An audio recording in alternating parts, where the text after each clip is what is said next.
महाभारत के बारे में तो आप सभी ने पढ़ा या सुना होगा।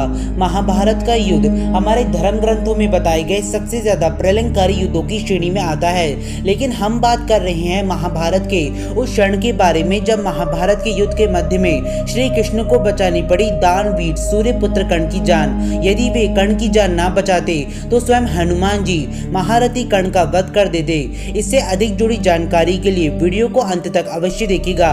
आपके अपने चैनल हिस्ट्री ऑफ गॉड में आप सभी का बहुत बहुत स्वागत है। अगर आपने अभी तक हमारे चैनल को सब्सक्राइब नहीं किया तो हमारे चैनल को सब्सक्राइब कर दीजिए, इस वीडियो को लाइक कर दीजिए, बेल आइकन आएगा उसे ऑल पे सेट कर दीजिएगा ताकि हमारे लेटेस्ट वीडियो सबसे पहले आपके पास पहुंचे। मित्रों, पुराणों में ऐसा अक्सर पढ़ने को मिलता है कि महाभारत के युद्ध में अर्जुन के रथ पे बैठे हुए हनुमान जी कभी कभी खड़े होकर कौरवों की सेना की ओर घूरकर देखते थे तो उस समय कौरवों की सेना तूफान की गति से रणभूमि छोड़कर भाग जाती थी।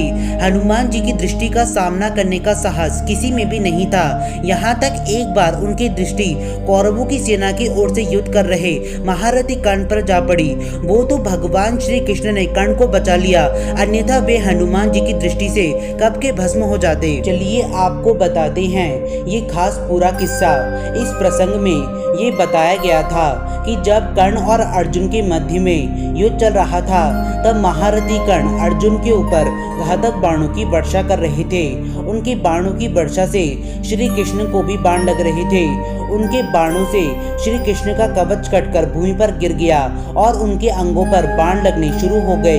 एक बाण तो इतना शक्तिशाली था कि उसने सीधा आकर भगवान श्री कृष्ण के दाहिने हाथ पर घाव कर दिया। रथ की ध्वजा पर विराजित पवन पुत्र हनुमान जी अपने आराध्य की ओर ही देख रहे थे। श्री कृष्ण कवचहीन हो गए और कर्ण के बाण श्री कृष्ण के अंगों को भेद रहे थे।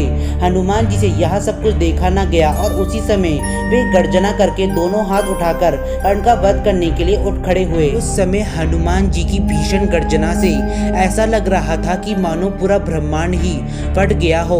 कौरव सेना तो पहले ही रणभूमि छोड़कर भाग चुकी थी। अब पांडव पक्ष की सेना ने भी उनकी गर्जना से रणभूमि छोड़ना शुरू कर दिया था। स्वयं हनुमान जी के क्रोध को देखकर कर्ण के हाथों से उनका धनुष गिर गया था। उन्हें भी ऐसा लगा कि अब उनका अंतिम समय निकट है। भगवान श्री कृष्ण ने तत्काल अपना दायां हाथ उठाया और हनुमान जी को स्पर्श किया और बोले कि तुम्हारे क्रोध करने का समय नहीं है। श्री कृष्ण के स्पर्श से हनुमान जी रुक तो गए परंतु उन्हें तब भी बहुत ज्यादा क्रोध आ रहा था। वैसे ये होना लाजमी था। हनुमान जी भगवान श्री राम के भक्त थे और श्री राम स्वयं ही नारायण थे और नारायण के अवतार भगवान श्री कृष्ण थे। ऐसे में अपने आराध्य देव को परेशान देखकर हनुमान जी का क्रोध बढ़ने लगा। हनुमान जी का क्रोध देखकर कर्ण और उनके सारथी कांपने लगे।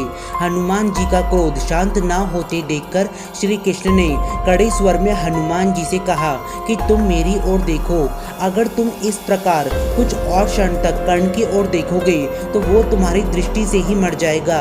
ये त्रेता युग नहीं है। तुम्हारे पराक्रम और तुम्हारी शक्ति को तो क्या, कोई तुम्हारे तेज तक को सहन नहीं कर सकता है। मैंने इस युद्ध में तुम्हें शांत रहकर बैठने को कहा है।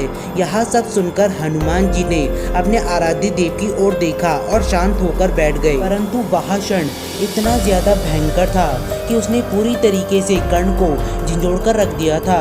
यहाँ तक उन्हें ये भी लगा कि उनकी मृत्यु निश्चित है, क्योंकि स्वयं हनुमान जी किसी और के नहीं बल्कि स्वयं देवों के देव महादेव के अवतार हैं। ऐसे में अवतार का गुस्सा होना यह दर्शाता है कि उनसे कोई और नहीं बल्कि स्वयं भगवान शिव क्रोधित हो गए हैं। मित्रों, यही वो पल था जब भगवान श्री कृष्ण ने महारथी कर्ण की जान भगवान हनुमान से बचाई थी। मित्रों, आज की इस वीडियो में बस इतना ही। आशा करते हैं आप सभी को हमारी यह वीडियो पसंद आई होगी। यदि पसंद आई है तो वीडियो को लाइक कर दीजिए और चैनल को सब्सक्राइब कर दीजिए, क्योंकि हमारे चैनल पर सनातन धर्म से जुड़ी गई सारी जानकारी हम सीधा आप तक पहुँचाते हैं। जाने से पहले एक बार जय बजरंगबली जरूर कहिएगा। आप सभी का धन्यवाद।